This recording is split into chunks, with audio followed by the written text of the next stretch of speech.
Hello students, technical career coaching Suratgarh के YouTube channel पर आपका स्वागत है। यदि आप हमारे यूट्यूब चैनल पर नए हैं तो सबसे पहले हमारे यूट्यूब चैनल को सब्सक्राइब करें और बेल आइकन को जरूर दबाएं ताकि नई वीडियो की नोटिफिकेशन आप तक पहुंच सके और वीडियो को ज़्यादा से ज़्यादा शेयर और लाइक करें। तो बच्चों, अब तक अपन डीसी जनरेटर के 3 पार्ट पढ़ चुके हैं बच्चों। लास्ट पार्ट में अपने जनरेटर की संरचना के बारे में पढ़ा था बच्चों। अब अपन आज क्या करेंगे बच्चों, ब्रशेज के बारे में अपन थोड़ा डिटेल में और पढ़ने जा रहे हैं बच्चों कि जो आपके ब्रश हैं जो उसके क्या क्या आपके पास अभिलक्षण होने चाहिए और उनके जो धारा वहन क्षमता और वोल्टेज ड्रॉप आपका कितना होना चाहिए। तो बात करेंगे अपन बच्चों ब्रशेज के। तो ब्रश के बात करेंगे बच्चों अभिलक्षण के बारे में। तो ब्रश के अभिलक्षण या कैरेक्टरिस्टिक्स बोल सकते हैं बच्चों। ब्रश के अभिलक्षण इंग्लिश में बोला जाता है बच्चों कैरेक्टरिस्टिक्स। तो अगर बात करें बच्चों ब्रश के अभिलक्षणों की तो सबसे पहले अपन बात करेंगे ब्रश का विशिष्ट प्रतिरोध मान क्या होना चाहिए बच्चों। तो ब्रश के निम्नलिखित अभिलक्षण होते हैं। निम्नलिखित अभिलक्षण होते हैं।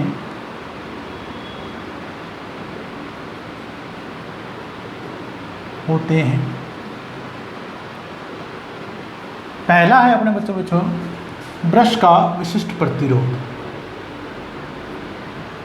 ब्रश का विशिष्ट प्रतिरोध। विशिष्ट प्रतिरोध का मान बच्चों ब्रश के धातु पदार्थ पे आपका निर्भर करता है का विशिष्ट प्रतिरोध। फिर अपन बात करें बच्चों, देखें इसकी धारा वहन क्षमता की, यानी करंट कैरिंग कैपेसिटी। उसके बाद अपन बात करेंगे बच्चों अधिकतम प्रचालन गति, किस स्पीड तक मशीन को प्रचालित किया जा सकता है, अधिकतम प्रचालन गति। मैक्सिमम ऑपरेटिंग स्पीड भी बोल सकते हैं बच्चों। चौथा अपन बोलेंगे बच्चों घर्षण स्थिरांक, फ्रिक्शनल कांस्टेंट बोलते हैं बच्चों इंग्लिश में। और लास्ट बच्चों अपमार्जक। अपमार्जक का मतलब ये है बच्चों अपघर्षक। अपघर्षक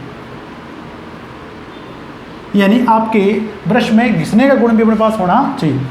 तो ब्रश के बच्चों अपने पास निम्नलिखित अभिलक्षण अपने पास होने चाहिए कि ब्रश का विशिष्ट प्रतिरोध कितना होगा, उसकी धारा वहन क्षमता कितनी होगी, अधिकतम प्रचालन गति अपन कितनी ले सकते हैं बच्चों, उसका घर्षण स्थिरांक कितना है बच्चों, और अपघर्षक यानी आपका जो ब्रश है बच्चों सनहे के रूप में कितना आपका काम कर रहा है बच्चों।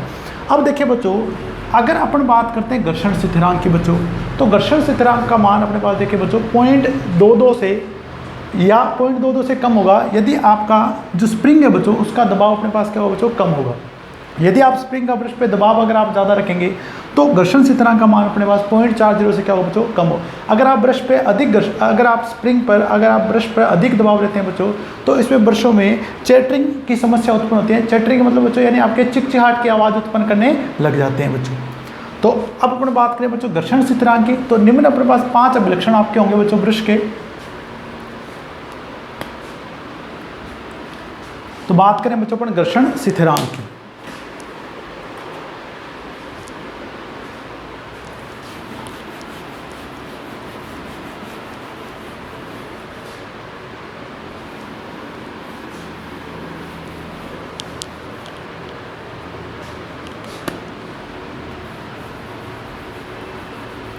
ब्रश पर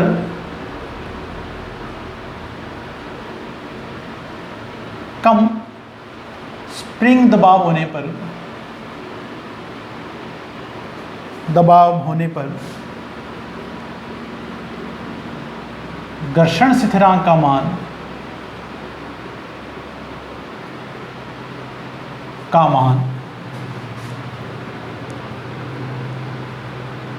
0.22 या इससे कम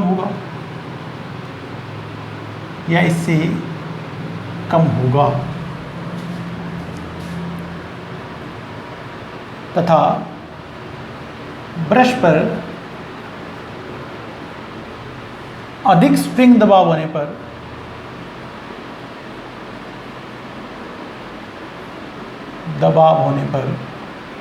तनाव भी बोलते हैं बच्चों इसको, दबाव होने पर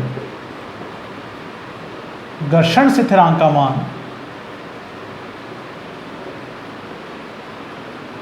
का मान 0.4 से अधिक हो।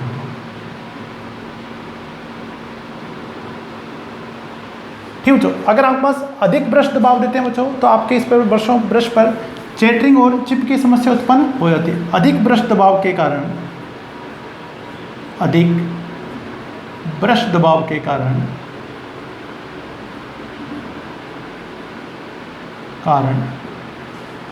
चेटरिंग,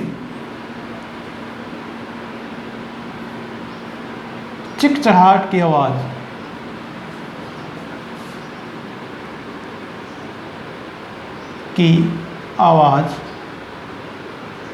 उत्पन्न होने लगती है,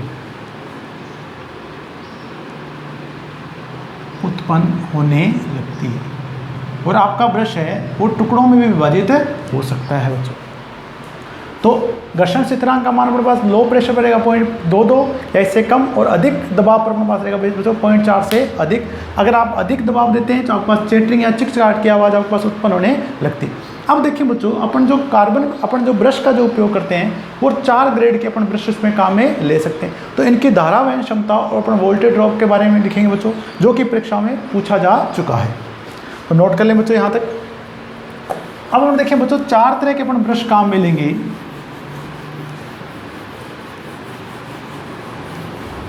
तो मैं टेबल बना रहा हूं, देखिए बच्चों।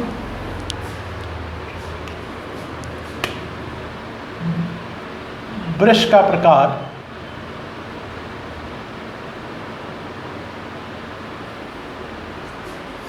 धारा घनत्व और वोल्टेज ड्रॉप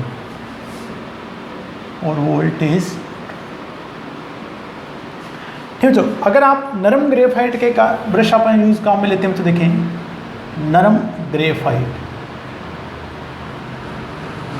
अगर नरम ग्रेफाइट के ब्रश काम में लिए जाते हैं बच्चों तो इनकी धारा वहन क्षमता होगी बच्चों 9 से 9.5 एम्पियर प्रति सेंटीमीटर स्क्वायर, और वोल्टेज ड्रॉप होगा बच्चों प्रत्येक ब्रश का 1.6। इसी प्रकार देखिए बच्चों, कॉपर ग्रेफाइट, अगर आप बच्चों कॉपर मिश्रित कर देते हैं बच्चों ग्रेफाइट में तो आपके धारा वहन क्षमता बढ़ जाएगी बच्चों। तो आपकी धारा वहन क्षमता हो जाएगी बच्चों 15 से 16 एम्पियर प्रति सेंटीमीटर स्क्वायर, और वोल्टेज ड्रॉप होगा बच्चों 0.25 से 0.35। इसी तरह का बच्चों अगर आप कार्बन के ब्रश यूज में लेते हैं बच्चों, काम में लेते हैं कार्बन के, तो आपकी धारा वहन क्षमता कम हो जाएगी बच्चों 5.5 से 6.5 एम्पियर प्रति सेंटीमीटर स्क्वायर, और वोल्टेज ड्रॉप हमारे पास होगा बच्चों 2। लास्ट में बात बच्चों इलेक्ट्रोग्रेफाइट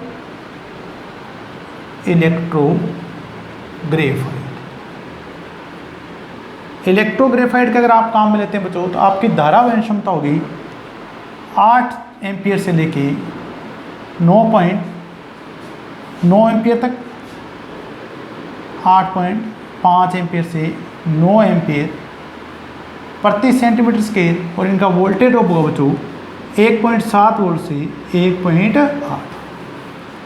तो अपन पास बच्चों देखिए ब्रश 4 प्रकार के अपन ब्रश काम में ले सकते हैं बच्चों। अधिकतम धारा अगर आपको वहन करनी है बच्चों तो कॉपर ग्रेफाइट जो है उसके ब्रश आपके काम में लेते हैं। तो जहाँ भी आपको इलेक्ट्रोप्लेटिंग करनी है बच्चों, ठीक है बच्चों, आपको वेल्डिंग के लिए काम में लेना है तो वहाँ आपके पास जो कॉपर ग्रेफाइट है उन ब्रशेज को काम में लिया जाता है। यहाँ से क्वेश्चन पूछा जा चुका है बच्चों कि किस ब्रश की धारा वहन क्षमता अधिकतम होती है, तो आपके पास कॉपर ग्रेफाइट है बच्चों, उनके ब्रश की जो धारा वहन क्षमता होती है वो अपने पास क्या होती है बच्चों, अधिकतम होती है। तो नोट कर लीजिए बच्चों इस टेबल को, इंपॉर्टेंट कर लीजिए मार्क में, इसमें क्वेश्चन पूछा जा चुका है बच्चों यहाँ से। ठीक है बच्चों, अब अपन नेक्स्ट टॉपिक पढ़ना चाह रहे हैं बच्चों, अगला टॉपिक पढ़ना चाह रहे हैं बच्चों डीसी जनरेटर की ईएमएफ समीकरण।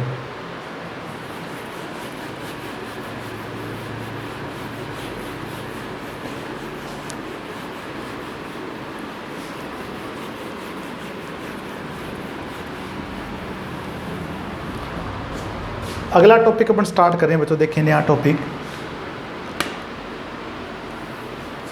डीसी जनित्र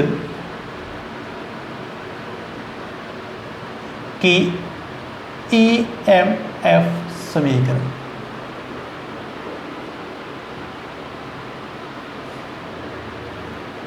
ईएमएफ समीकरण। अब देखिए बच्चों, सबसे पहले अपन बात करें बच्चों कि अगर आपका डीसी जनित्र है तो उसमें ध्रुवों की संख्या अपने कितनी मानी बच्चों, P। तो P अपने पास बात करें बच्चों, P बराबर अपने पास क्या है, ध्रुवों की संख्या।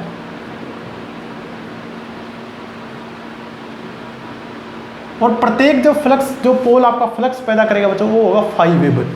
तो फाई अपने पास क्या बच्चों, प्रत्येक ध्रुव का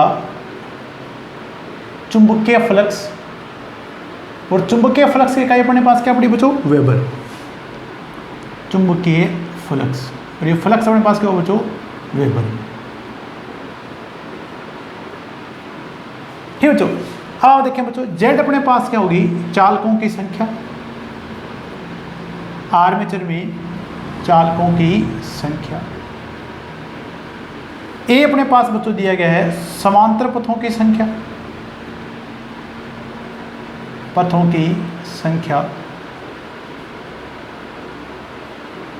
ठीक बच्चों। एन अपने पास दी गई बच्चों जनित्र की घूर्णन गति,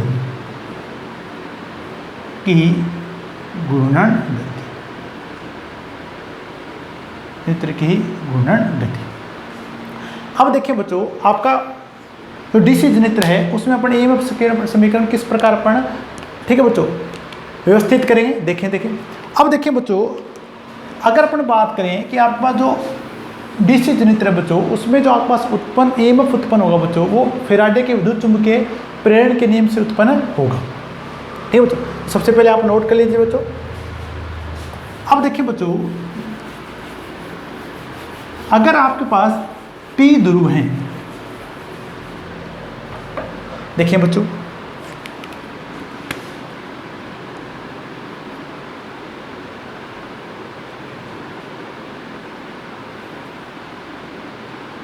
अपन ने कितने माने बच्चों, पी ध्रुव माने।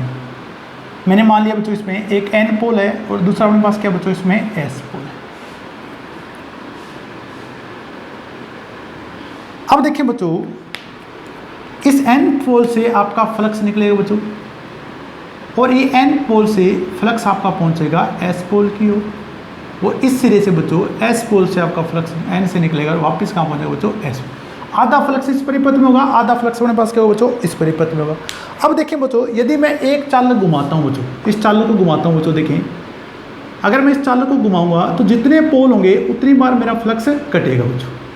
अगर देखिए बच्चों, दो पोल थे तो मेरा जो 360 डिग्री के अगर मैं चक्कर लगाऊंगा बच्चों, तो 2 बार आपका फ्लक्स आपका कटेगा। यानी अगर आपके पास एक चक्कर लगाता है बच्चों, और अगर आपके पास पी पोल है बच्चों, तो आपका प्रति चक्र में P5 फ्लक्स आपके पास कटेगा। ठीक है बच्चों।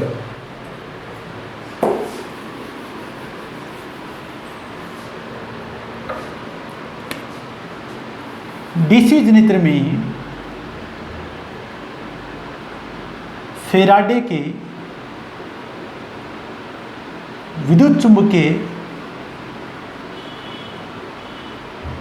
प्रेरण के नियम से, प्रेरण के नियम से प्रत्येक चालक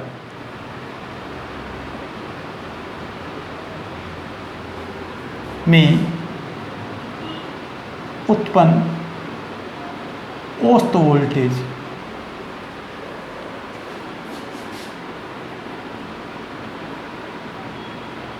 बराबर अपने पास होगा बच्चों N D five by D T, D five by D T. अब देखिए बच्चों, अगर आपके पास चालक मैंने एक लिया तो एन बराबर मैं क्या कर दूंगा बच्चों, एक चालक। डी फाइव अपने पास बच्चों कुल आपका जो फ्लक्स संयोजित हो रहा है वो डी टी आपका बच्चों क्या है, समय। यानी आपका ए घूर्णन का समय कितना लग रहा है बच्चों, देखिए। अब अपन ने कहा बच्चों, अगर आपके पास पी पोल है, अगर आपके पास पी पोल हैं तो एक चालक के एक घूर्णन के समय अगर आपका फ्लक्स कटेगा वो P5 के बराबर होगा। P ध्रुवों की संख्या होने पर, ध्रुवों की संख्या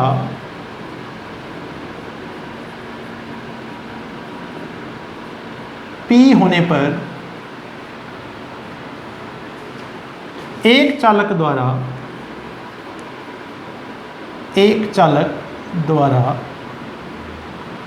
चक्कर में कटा फ्लक्स।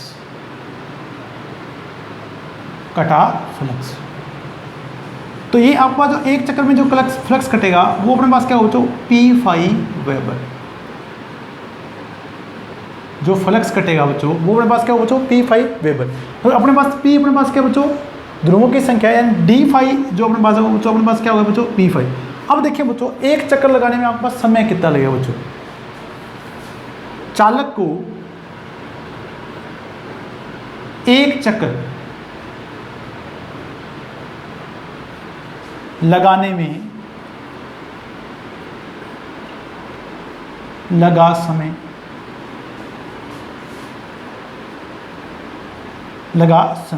अब देखिए बच्चों, अगर आपका डिसीजन इतना है, वो आपके पास देखिए बच्चों, एक मिनट में मान लो अपने पास 60 चक्कर लगा रहा है बच्चों। तो आपको एक चक्कर का समय निकालना बच्चों, तो आप क्या करेंगे बच्चों, समय से जो आपके पास समय बच्चों 60 सेकंड, उसमें आप चक्रों से भाग दे देंगे तो आपके पास समय आ जाएगा बच्चों। तो अपने पास क्या बच्चों, टाइम अपने पास कितने बच्चों, 60 सेकंड, और चक्रों की संख्या अपने पास कितनी बच्चों, n। ये अपने पास समय बच्चों, ये चक्रों से भाग दे देंगे तो प्रत्येक चक्कर का अपने पास क्या आ जाएगा बच्चों, समय। अब देखिए बच्चों, अब अपन एक चक्कर में उत्पन्न औसत वोल्टेज का मान अपन ज्ञात कर सकते हैं बच्चों।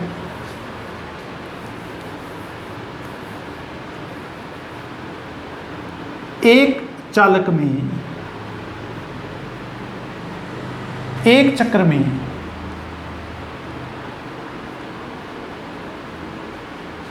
उत्पन्न EMF। अब देखिए बच्चों, उत्पन्न EMF अपने पास क्या हो बच्चों, चालक की संख्या अपने पास कितनी बच्चों, एक। इस समय ये अपने पास D5 था, वो अपने पास किसके बराबर बच्चों, P5 के। और समय अपने पास dt अपने पास कितना लगा बच्चों, 60/n। ये आपका ऊपर चला जाएगा बच्चों n। तो यानी एक चक्कर में एक चालक में जो वोल्टेज पैदा होगी बच्चों, वो आपको बचोगे बच्चों P5n वोल्ट। एक बार और समझें बच्चों, देखें, डीसी जनरेटर में लागू हुआ आपका फेराडे का नियम, और इस फेराडे के नियम के अनुसार प्रत्येक चालक में जो उत्पन्न औसत वोल्टेज बच्चों वो होगी N/d∅dt। n अपने पास क्या बच्चों, एक है। अब अपन ने कहा कि ध्रुवों की संख्या P होने पर एक चालक में एक चक्कर में कटा फ्लक्स, या एक चालक द्वारा एक चक्कर में कटा फ्लक्स, वो आपके पास होगा बच्चों P5 वेबर के। और चालक को एक चक्कर लगाने में समय लगेगा बच्चों 60/n सेकेंड। अब अपने यहाँ मान रख दिया बच्चों, एक चालक में एक चक्कर में उत्पन्न वोल्टेज, तो P5 की D5 की जगह मैंने क्या लिख दिया बच्चों, P5, और dt की जगह मैंने 60/n। तो उत्पन्न वोल्टेज है बच्चों एक चक्र में एक चालक में P5n/60। अब देखिए बच्चों, अपने चालकों की संख्या कितनी मानी बच्चों, Z। तो अगर आपके Z चालक घुमाए जाएंगे बच्चों, तो आपके Z चालकों में एक चक्कर में उत्पन्न वोल्टेज को इससे अपन गुणा कर देंगे, तो Z चालकों में उत्पन्न वोल्टेज आपको प्राप्त हो जाएगी बच्चों। नोट कर लें बच्चों यहाँ तक आप।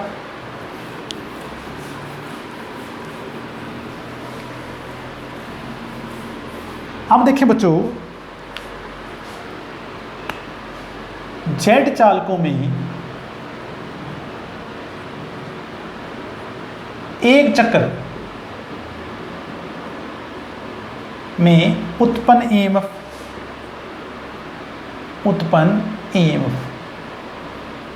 तो गुणा कर देंगे बच्चों इसको एक से, इससे गुणा कर देंगे। ये एक चालक में था बच्चों P5n/60, और गुणा कर दिया मैंने बच्चों Z से। ठीक है बच्चों, ये हमारे पास हो गया Z वोल्ट। अब देखिए बच्चों, आपके पास समांतर पथ भी हो गए बच्चों। अब अपने पास देखिए बच्चों, अगर समांतर पथों की संख्या A है, तो प्रत्येक समांतर पथ में अगर आपको वोल्टेज का पता लगाना बच्चों, तो इसमें किससे भाग देना पड़ेगा आपको, A से। यदि समांतर पथों की संख्या A हो, पथों की संख्या A हो, तो प्रत्येक समांतर पथ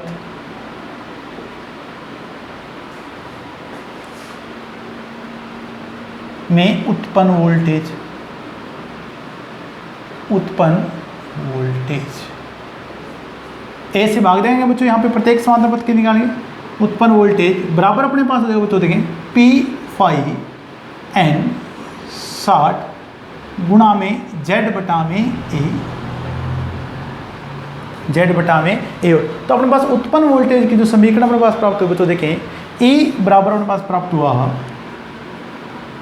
P फाई Z बटा में 60 गुणा में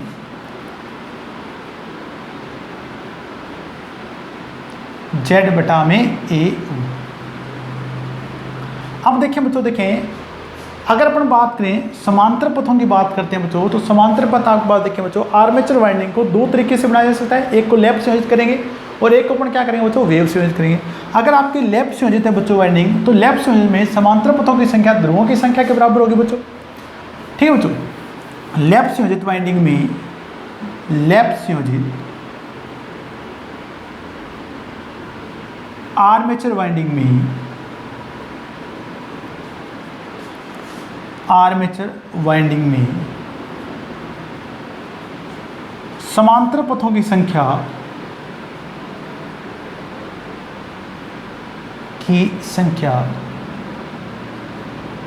बराबर होगी बच्चों ध्रुवों की संख्या की। ध्रुवों की संख्या के। और अगर आपके पास बच्चों देखिए वेव संयोजित है, तो वेव संयोजित में देखें क्या होगा बच्चों, वेव संयोजित आर्मेचर वाइंडिंग में समांतर पथों की संख्या 2 होगी। समांतर पथों की संख्या बराबर हमारे पास क्या होगा बच्चों, 2 होगी। बच्चों अगर आपको वेव संयोजित बोलता है बच्चों, तो A बराबर 2 रख दीजिए, और आपको लैप संयोजित रखता है तो बराबर A बराबर अपने पास क्या रखना बच्चों, यहाँ पे P रखना। तो ये अपने पास क्या होगा बच्चों, EMF क्वेश्चन प्राप्त हुआ। अब देखिए बच्चों, आपका उत्पन्न EMF किन कारकों पे आपके पास निर्भर करता है। तो देखिए बच्चों, E बराबर अगर अपन लिखते हैं, ध्रुवों की संख्या आपके पास अपरिवर्तित रहेगी बच्चों, चालकों की संख्या आप परिवर्तित नहीं कर सकते, समांतर पथों की संख्या आप परिवर्तित नहीं कर सकते, 60 आपका स्थिर मान है बच्चों। तो अपने पास क्या देखें बच्चों, E बराबर अपन क्या लिख रहे हैं, K फाई N, और K बराबर अपने पास क्या बच्चों देखें, P Z 60 और E। ये क्योंकि अपने पास क्या बच्चों, स्थिरांक है। ये अपने पास क्या, अपने पास स्थिरांक है बच्चों। तो अपने पास उत्पन्न वोल्टेज बच्चों अगर इसको हटा देते हैं, तो E उत्पन्न वोल्टेज समानुपाती होगी चुंबकीय फ्लक्स और घूर्णन गति की। तो डीसी जनरेटर में बच्चों उत्पन्न वोल्टता चुंबकीय फ्लक्स और घूर्णन गति दोनों क्या होती है बच्चों, समानुपाती होती है। स्क्रीनशॉट ले लें बच्चों, यहाँ तक नोट कर लें। आशा करो आपको अच्छे समझ में आ रहा होगा बच्चों।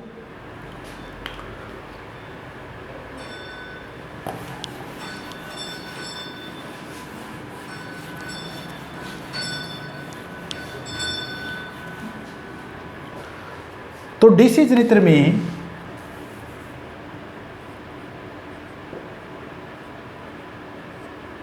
उत्पन्न वोल्टता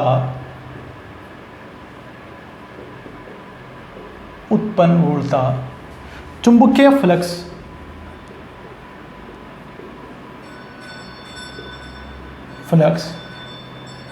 व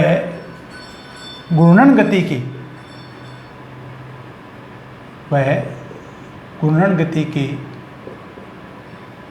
समानुपाती होती है।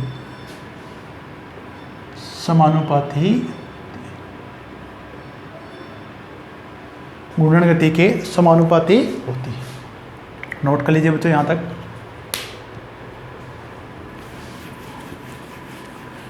जितने भी टॉपिक करवाए जा रहे हैं बच्चों, आप अच्छे से करें। तो डीसी जनरेटर में उत्पन्न वोल्टेज चुंबकीय फ्लक्स व घूर्णन गति क्या होगी बच्चों, समानुपाती होगी। अब देखिए बच्चों, अपन बात करेंगे कि आपका जो डीसी जनरेटर है बच्चों, उसमें उत्पन्न वोल्टेज पर समांतर पथों का क्या प्रभाव आपके पास उत्पन्न या होता है। तो अगला टॉपिक देख रहे हैं बच्चों, देखें डीसी जनरेटर में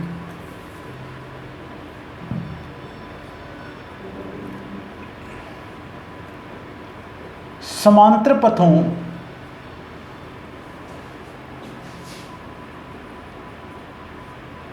की संख्या बढ़ाने पर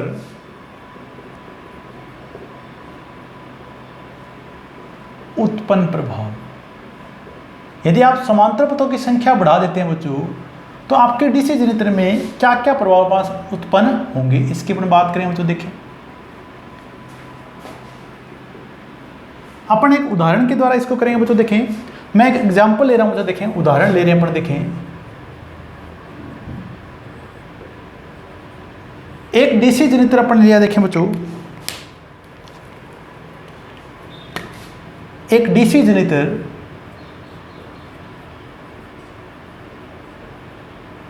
में कुल चालकों की संख्या की संख्या 24 है तथा प्रत्येक चालक में उत्पन्न औसत वोल्टेज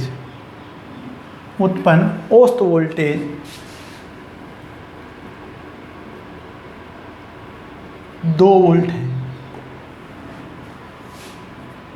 प्रत्येक समांतर पथ में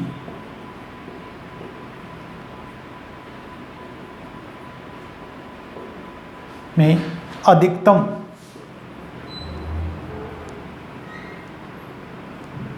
5 एम्पीयर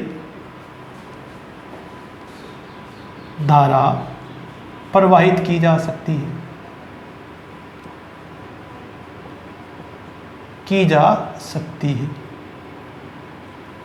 अब देखिए बच्चों, यदि आपके पास समांतर पथों की संख्या 2, 4 और 6 हो, तो आपके पास इसके आउटपुट वोल्टेज, आउटपुट धारा और पावर रेटिंग पर क्या प्रभाव होगा। यदि समांतर पथों की संख्या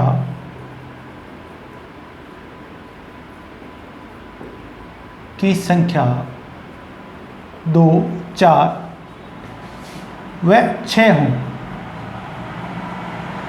तो जनित्र की आउटपुट वोल्टेज,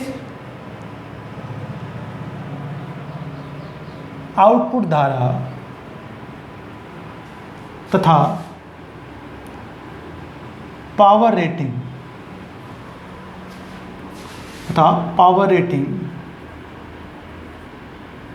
ज्ञात करें। अब अपन देखें बच्चों, इस क्वेश्चन से अपन क्या देखना चाह रहे हैं बच्चों, कि यदि अपन समांतर पथों की संख्या बढ़ाते जा रहे हैं, 2, 4 और 6, पहले 2 थी, फिर अपने 4 की, फिर अपने 6 की, तो अपने पास देखें बच्चों, जनित्र की जो आउटपुट वोल्टेज होगी, आउटपुट धारा होगी और आउटपुट जो पावर रेटिंग होगी बच्चों, वो किस प्रकार अपने पास प्रभावित होगी समांतर पथों की संख्या बढ़ाने पर। क्वेश्चन नोट कर लीजिए बच्चों आप। अब देखिए बच्चों, अपन फर्स्ट केस से स्टार्ट करें, जब आपके पास समांतर पथों की संख्या कितनी थी बच्चों, 2 थी।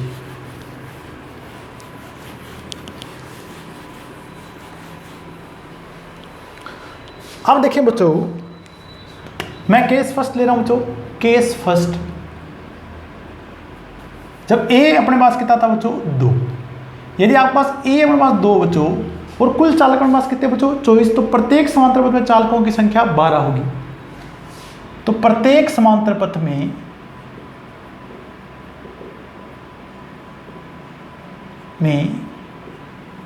चालकों की संख्या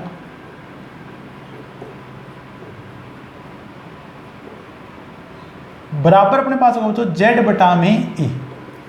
टोटल Z आपको 24 दिए गए बच्चों, प्रत्येक में 2 है, तो अपने पास कितना बच्चों, 12। अब देखिए बच्चों, यानी प्रत्येक समांतर पथ में आपके पास 12 चालक होंगे, ये 12 आपके श्रेणी में जुड़ेंगे बच्चों, और प्रत्येक चालक में आपके पास जो औसत वोल्टेज पैदा हो रही थी बच्चों, वो 2 वोल्ट पैदा हो रही थी। यानी ये आपके पास देखिए बच्चों, ये 12 चालक आपके इस प्रकार जुड़ेंगे बच्चों, ठीक बच्चों। ये ऐसे करते करते आपके पास कितने चालक हो जाएंगे बच्चों, 12। प्रत्येक चालक की जो वोल्टेज है बच्चों, वो अपने पास कितनी वोल्ट है, 2 वोल्ट। अगर आप 2 को 12 से गुणा करेंगे बच्चों, तो कुल आपके पास जो वोल्टेज प्राप्त होगी बच्चों, वो कितनी प्राप्त हो जाएगी, 24 वोल्ट आपको प्राप्त होगी। इस प्रकार सुनित है बच्चों। देखें, ये 12 चालक आपके इस प्रकार श्रेणी में सुनित है। अब देखें बच्चों, कुल आउटपुट वोल्टेज जो अपने को प्राप्त हुई बच्चों देखें, वो अपने पास कितनी प्राप्त हुई बच्चों, 24 वोल्ट। तो समांतर में अपने पास क्या बच्चों, मान क्या रहता है बच्चों, समान रहता है। तो यहाँ जो कुल आपको वोल्टेज जो प्राप्त होगी बच्चों देखें, वो अपने पास होगी बच्चों 12 गुणा में 2, 24 वोल्ट। यहाँ जो कुल वोल्टेज आपको प्राप्त होगी वो अपने पास कितनी बच्चों, 24 वोल्ट। अब देखिए बच्चों, प्रत्येक परिपथ में, समांतर पथ में अधिकतम धारा कितनी प्रवाहित की जा सकती है बच्चों, 5 एम्पीयर। तो 5 एम्पीयर यहाँ से प्रवाहित होगी बच्चों, 5 एम्पीयर आपके पास यहाँ से प्रवाहित होगी। तो कुल धारा जो, टोटल धारा जो बाहर में प्रवाहित होगी बच्चों, वो अपने पास कितनी होगी बच्चों, 5 और 5 यहाँ से कितने होगी बच्चों, 10 एम्पीयर। इसी प्रकार इसमें यहाँ से भी देखें बच्चों, यहाँ 10 एम्पीयर वापस आपका क्या हो जाएगा बच्चों, प्रवेश हो जाएगा। यानी अगर आपके पास समांतर पथों की संख्या 2 है बच्चों, तो ये आपके पास समांतर पथों की संख्या 2 होने का मतलब बच्चों, ये आपके पास बच्चों के वेव संयोजित है। तो इस वेव संयोजित में आउटपुट वोल्टेज का मान देखें बच्चों, आउटपुट वोल्टेज आपको प्राप्त होगी बच्चों 24 वोल्ट। आउटपुट धारा प्राप्त होगी आपके पास 10 एम्पीयर। और पावर की अगर बात करें बच्चों, आउटपुट पावर बराबर पास क्या बच्चों, V गुणा में आई, तो 24 गुणा में 10 अगर करेंगे 240 वाट। तो यानी अगर आपके पास समांतर पथों की संख्या 2 है, तो जो आउटपुट वोल्टेज 24 वोल्ट हो जाएगी, आउटपुट धारा 10 एम्पीयर और आउटपुट पावर रेटिंग आपके पास कितनी हो बच्चों, 240 वाट होगी। अब देखिए बच्चों, अगर अपन इन समांतर पथों की संख्या 2 से 4 करते हैं तो अपने पास क्या प्रभाव होगा, देखते हैं बच्चों। अब अपन देखें केस सेकंड में, ये समांतर पथों की संख्या 2 से कितनी करने जा रहे हैं बच्चों, 4 करने जा रहे हैं। देखिए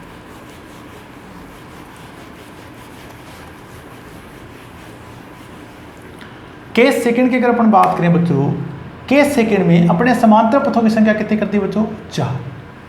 अब जैसे अपन 4 करेंगे बच्चों, ये आपका लेफ्ट संयोजित हो जाएगा बच्चों आर्मेचर वाइंडिंग। तो प्रत्येक समांतर पथों में जो चालकों की संख्या देखिए बच्चों, इस बार कितनी हो जाएगी बच्चों, इस बार अपन भाग देंगे 4 से। तो समांतर पथों की संख्या पहले से चालकों की संख्या क्या होगी बच्चों, आधी हो जाएगी बच्चों। यानी इस बार आपके 6 चालक बच्चों श्रेणी में संयोजित हो गए, परंतु समांतर पथ अपने पास कितने होंगे बच्चों, 4 होंगे।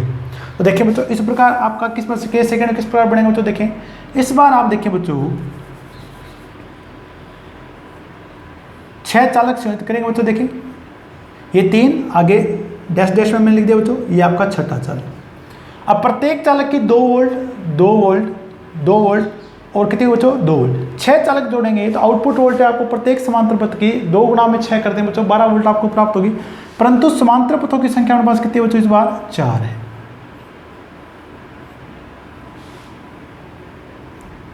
समांतर पथों की संख्या हमारे पास कितनी बच्चों, 4। तो ये 2 का मैंने एक जोड़ा बना दिया बच्चों, देखिए। और दूसरा इसी प्रकार देखें बच्चों,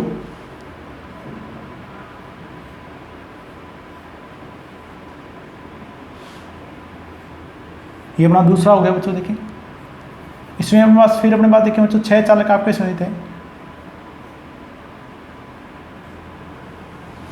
ये अपने पास देखिए बच्चों। अब अपने पास देखिए बच्चों, प्रत्येक समांतर पथ की जो धारा आपके पास कितनी बच्चों, यहाँ से 5 एम्पीयर, यहाँ से भी 5 एम्पीयर, यहाँ से 5 एम्पीयर और यहाँ से अपने पास कितनी बच्चों, 5 है। इस बार आपके पास देखिए बच्चों, जो कुल धारा आपके पास यहाँ प्राप्त होगी बच्चों, देखें 5 और 5 यहाँ 10 और इधर से अपने पास कितनी हो बच्चों, 10। तो आउटपुट धारा आपकी इस बार कितनी हो जाएगी बच्चों, 20 एम्पीयर। जैसे आप लेफ्ट संयोजित करेंगे बच्चों, समांतर पथों की संख्या दुगुनी करेंगे, आपकी आउटपुट धारा अपने पास क्या हो जाएगी बच्चों, 2 गुनी हो जाएगी। परंतु आउटपुट वोल्टेज देखिए बच्चों, इस बार कितनी हो जाएगी बच्चों, इस बार आउटपुट वोल्टेज बच्चों देखिए कितनी हो जाएगी, 2 वोल्ट गुणा में 6 चालक, तो कितनी हो जाएगी बच्चों, 12 वोल्ट। ठीक है बच्चों। तो अपने पास देखिए बच्चों, आउटपुट धारा इस बार कितनी होगी बच्चों, देखें आउटपुट धारा 20 एम्पीयर होगी बच्चों। और आउटपुट वोल्टेज 2 गुणा में 6 कितने वोल्ट होगी बच्चों, 12। पहले केस में जो 24 वोल्ट थे बच्चों, वो अपने पास कितनी हुई, 12। और दूसरे केस में, ठीक है बच्चों, पहले केस में जो धारा 10 एम्पीयर थी, अपने पास कितनी हुई बच्चों, 20 है। यानी समांतर पथ बढ़ाते ही, समांतर पथ अपने दुगुने किए तो धारा दुगुनी हुई और वोल्टेज अपने पास क्या हुआ बच्चों, आधी। आउटपुट पावर की अगर बात करें तो आउटपुट पावर देखें बच्चों, 20 गुणा में 12 240। यानी समांतर पथ बढ़ाने पे आपके जो आउटपुट पावर है बच्चों, वो अपने पास क्या रहेगी बच्चों, अपरिवर्तित रहेगी। इसी प्रकार देखें बच्चों, यदि अपन समांतर पथों की संख्या 6 कर देते हैं, यानी इस बार हमारे पास समांतर पथ कितने हो जाएंगे बच्चों? 6 हो जाएंगे।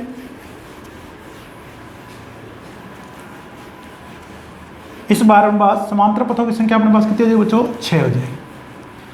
यदि अपन केस थर्ड लिख रहे हैं बच्चों, देखें समांतर पथों की संख्या 6 करते हैं बच्चों, तो प्रत्येक समांतर पथ में जो चालक आएंगे बच्चों, देखें 6 से भाग देने में कितने आएंगे बच्चों? 4।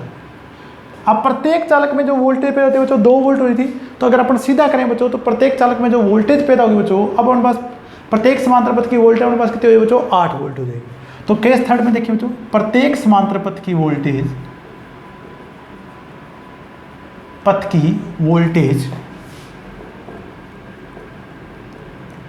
2 वोल्ट गुणा में चालक कितने हमारे पास बच्चों? 4। तो प्रत्येक समांतर पथ की वोल्टेज आपके पास कितने बच्चों? 8 वोल्ट। अब देखिए पहले केस की तुलना में आपके पास 3 गुना वोल्टेज आपके पास कम हो चुके हैं, क्योंकि आपके समांतर पथ आप 3 गुना बढ़ा। धारा देखिए बच्चों, प्रत्येक समांतर पथ की धारा 5 एम्पीयर है, तो 6 समांतर पथों की धारा कितनी है बच्चों? 30 एम्पीयर। आउटपुट धारा 5 गुणा में 6 समांतर पथ, तो कुल धारा हमारे पास कितनी है बच्चों? 30 एम्पीयर। आउटपुट पावर, ये वोल्टेज गुणा में धारा 8 गुणा में 30, 240 वाट। तो आउटपुट पावर अपने पास क्या रही बच्चों? अपरिवर्तित रही। अब देखिए बच्चों, इसका सारांश अपने पास, निष्कर्ष अपने पास क्या प्राप्त हुआ? देखिए बच्चों एक बार और बताऊं। देखिए बच्चों, तो अपन ने 3 केस लिए बच्चों, इसमें 3 केस लिए। देखिए बच्चों, अगर आपके पास समांतर पथों की संख्या 2 थी, तो प्रत्येक समांतर पथ में चालकों की संख्या देखिए बच्चों, प्रत्येक समांतर पथ में चालकों की संख्या,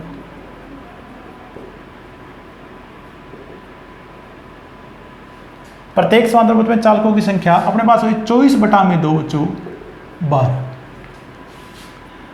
ठीक है बच्चों, कुल आउटपुट वोल्टेज अपने पास कितनी हुई बच्चों? आउटपुट वोल्टेज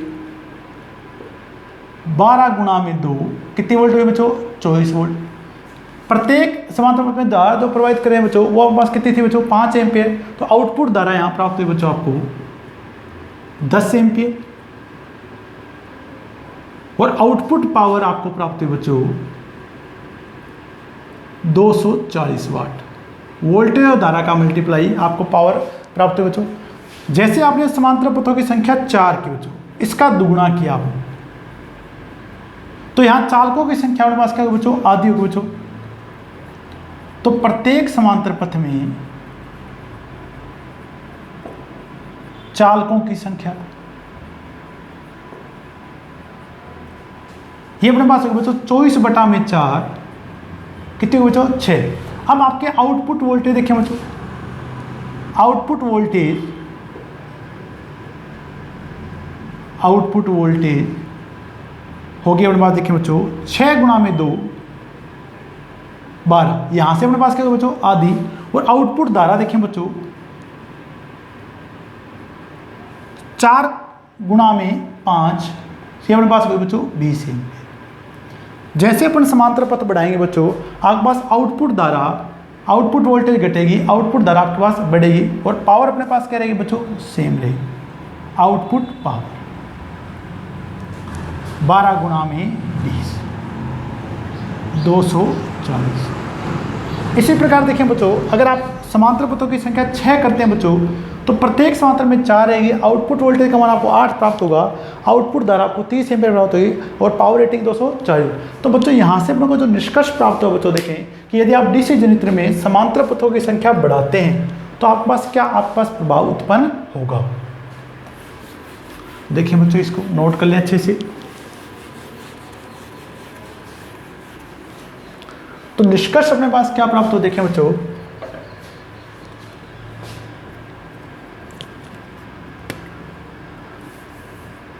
समांतर पथों की संख्या बढ़ाने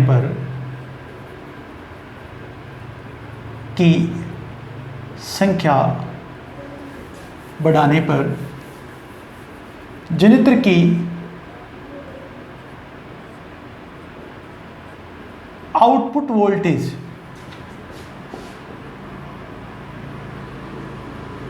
घटती है। पहला निष्कर्ष अपने पास ये प्राप्त होगा। तो देखिए जंत्र की आउटपुट वोल्टेज हमारे पास घटती है। दूसरा देखिए बच्चों, जंत्र की आउटपुट धारा बढ़ती है। जितने गुना आपके पास वोल्टेज घटेगी बच्चों उतने गुना आपके पास धारा बढ़ेगी। और तीसरा अपने पास देखिए बच्चों, अगर आप समांतर पथों की संख्या परिवर्तित करते हैं तो पावर रेटिंग आपकी क्या रहती है बच्चों, अपरिवर्तित रहती है। जनित्र की पावर रेटिंग अपरिवर्तित रहती है, अपरिवर्तित रहती है। नोट कर लें बच्चों आप तीनों टॉपिक की, तीनों पॉइंट। ठीक है, तो DC जनित्र में अगर आप समांतर पथों की संख्या बढ़ाएंगे तो जनित्र की आउटपुट वोल्टेज घटेगी, जनित्र की आउटपुट धारा बढ़ेगी और जनित्र की पावर रेटिंग अपने पास क्या रहेगी बच्चों, अपरिवर्तित रहेगी। अब अपने बात देखिए बच्चों, आपके पास लैप और वेव वाइंडिंग की अगर आप बात करते हैं बच्चों, तो आपके लैप वाइंडिंग में समांतर पथों की संख्या ज़्यादा है बच्चों, तो जहाँ ज़्यादा है तो वहाँ आउटपुट धारा अपने पास क्या होगी, ज़्यादा होगी। और अगर हमारे पास ज़्यादा आउटपुट धारा ज़्यादा है तो वोल्टेज अपने पास क्या होगी बच्चों, कम होगी। तो लैप और वेव के लिए आप सिंपल सा यहाँ से लिख लें बच्चों, लैप वाइंडिंग में समांतर पथों की संख्या अपने पास क्या होती है बच्चों, ज़्यादा होती है, A बराबर P। तो ये उच्च धारा,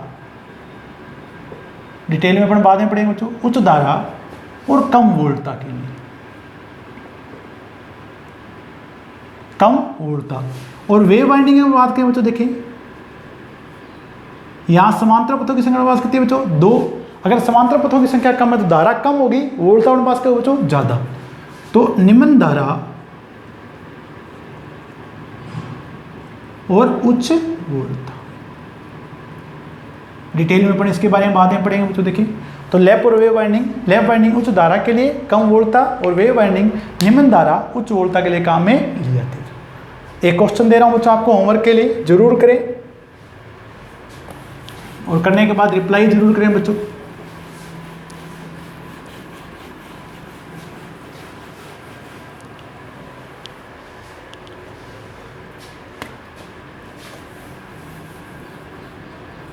डाटा नोट कर लें बच्चों क्वेश्चन के। चालकों की संख्या आपको दी गई बच्चों 100, ध्रुवों की संख्या आपके पास 4 है बच्चों। फ्लक्स प्रति पोल, फ्लक्स प्रति ध्रुव 5 मिलीवेबर है, 5 मिलीवेबर है। घूर्णन गति n 1500 आरपीएम है, 1500 आरपीएम है। आर्मेचर वाइंडिंग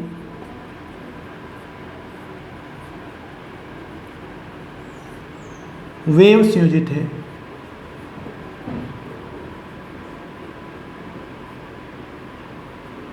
तो आपको तो उत्पन्न ईएमएफ का मान ज्ञात करिए। उत्पन्न ईएमएफ का मान आपको ज्ञात करना है बच्चों। मैंने आपको ईएमएफ क्वेश्चन कराई बच्चों, मान रखेंगे आपको सॉल्यूशन इसका प्राप्त हो जाएगा। और क्वेश्चन करने के बाद रिप्लाई जरूर करें बच्चों। आपका बहुत बहुत धन्यवाद।